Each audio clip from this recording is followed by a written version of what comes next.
I'm going to tell you a story based on my own memories, what my brother told me, and what my friends told me. I am writing about this story because I thought it was quite scary. It all started when I was in my early elementary school years. At the time, my family was living in a public employee dormitory in Kobe City. It looked like an old type of housing complex, and I think there were about 10 buildings in total. Each building had 3 staircases and was 5 stories high. We were on the 5th floor, in the middle of the 5th building. The family that the story is based on lived on the 4th floor of the staircase on the right side of the building, and I don't even remember the room number. The family consisted of parents and their eldest son, an only child. The father was a government employee, the mother a housewife, and the eldest son a ronin.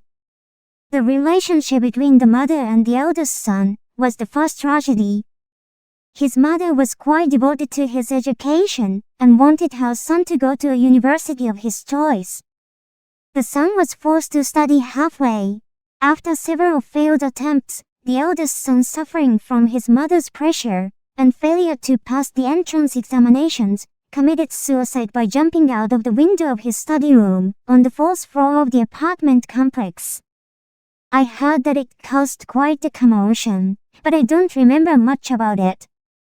The mother, who was an educational idiot, seemed to have been quite shocked by that one house, and she became mentally driven to the point of insanity.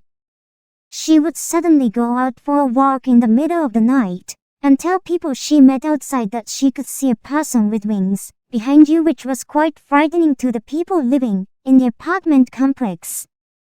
In fact, my brother was said to have been told something unintelligible by this idiot mom.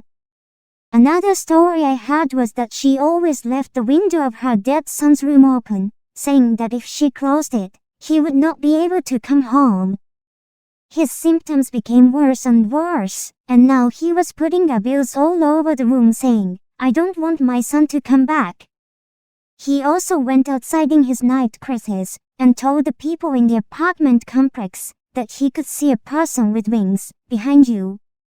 I remember these things were a topic of conversation in the apartment complex at the time, too. So, my husband got into trouble and consulted various people, from counselors to religious people to psychic people, but he didn't get any good results. Coincidentally, a family belonging to a certain religious group lived across the street from that family, and one day the father there, who was consulted, visited the crazy mom and prayed in front of her, and suddenly the crazy mom voice changed color and she cursed him and went into an uncontrollable rage, and the movie there was an exorcist thing, and such rumors also spread in the apartment complex. Due to family reasons, my family had to move out, and the incident was relegated to the farthest reaches of memory, without ever seeing what happened next. My family moved several times, and 2 years later, we came back to Kobe City. However, we did not live in the public employee dormitory, but in a different school district, a little farther away. Besides, I had completely forgotten about the family by then. About 4 or 5 years after I returned to Kobe, when I was about to enter high school, a friend of my mother's visited our house. He was a friend of mine from when we lived in a public employee dormitory, and after we came back to Kobe, he came to our house from time to time to see my mother. After returning to Kobe, he came to our house from time to time to see my mother. I came out to say hello and he started talking about that family. The crazy one was not getting any better, and the husband finally decided to take the crazy one with him and move to the countryside. The husband took the crazy one with him and moved to the countryside. I didn't ask where. The husband was taking care of him and commuting to work far away from home. However, the husband was also quite old, and he could not win against the passing of the years, and he became ill from taking care of his crazy and the long commute. So he decided to retire early and stay in the countryside to take care of his crazy. After a while, the neighbors began to notice something strange. They have not seen the couple recently. We all know that the wife is the crazy one, and we all know that the husband recently retired. The husband used to go shopping, and such. But recently, I haven't seen him at all. I thought it was strange, but since it was a family situation, no one went out to the house to see what was going on. Weeks later, the couple had still not been seen.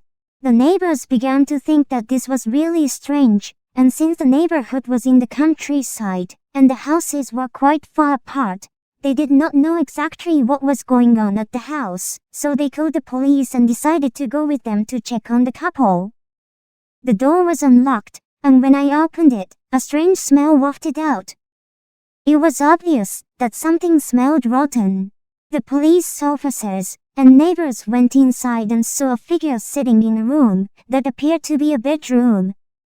The wife of the crazy man is sitting in front of a futon spread out on the floor, sitting properly upright. The source of the rotten smell is obviously coming from that room.